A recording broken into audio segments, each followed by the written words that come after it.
Some thoughts on King Herod the Great and the background to the feast of the slaughter of the Holy Innocents. Herod the Great, as he's called. Now, he's called the Great not because he was great to his people, say like a St. John Paul II was. We refer to John Paul II as John Paul the Great.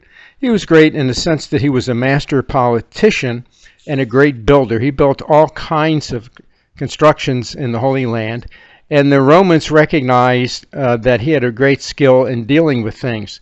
So they made him a puppet king of all of Palestine, which was kind of unusual in a way, although they were very well aware that he was very ruthless. In fact, the Emperor Caesar Augustus once said he would prefer to be one of Herod's pigs than one of his sons. And the reason for that was that Herod had 7 sons, and by the time he died, the fact that he still had 4 of them living was a minor miracle. He had killed 3 of them. He had killed some of his wives, including his favorite wife. He was always scared looking behind him, see if something was catching up with him, because he was afraid of all kinds of plots to overthrow him. So it was absolutely ruthless.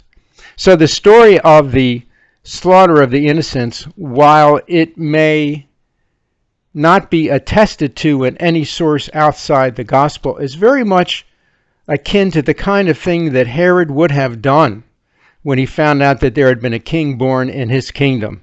He would have been very, very scared, and he would have struck out very forcefully. Now, the 4 sons that he had were Herod Antipas, Archelaus, and Philip. He also was a son by the name of Herod Philip, who was a private citizen in Rome.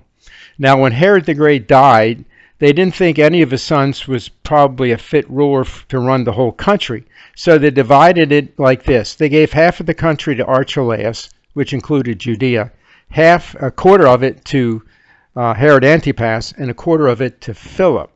Now, Archelaus was so terrible that the Jews went to Rome and petitioned the emperor to get rid of him. And that's the reason why during Jesus' time, the area called Judea was not under one of their sons, but was under a Roman prefect by the name of Pontius Pilate. So he had control of half the country, Herod Antipas a quarter, and Philip a quarter. Now, one day Herod Antipas decided to go to Rome to kind of win favor with the emperor, kind of court the emperor, and there he met, of course, Herod Philip and his wife Herodias and their daughter Salome. And he stole her and the daughter away and brought them back to Palestine. It kind of reminds you of the story of what started the Trojan War, where Paris went and stole Helen away from Menelaus and took her back to Troy. Well, Herod Antipas does the same thing with Herodias and Salome and winds up, as you know, with a lot of trouble with John the Baptizer.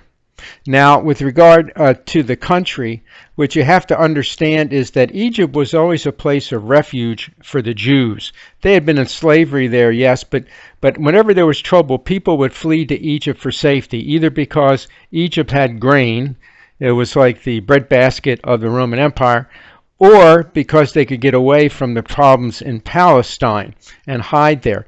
In fact, during Jesus' time, scholars believe that 80,000 people lived in Jerusalem throughout the year. It was augmented by people for the festivals, of course, and it would go over 100,000. But there was over 1 million Jews in Egypt at the time, and over 100,000 in the city of Alexandria.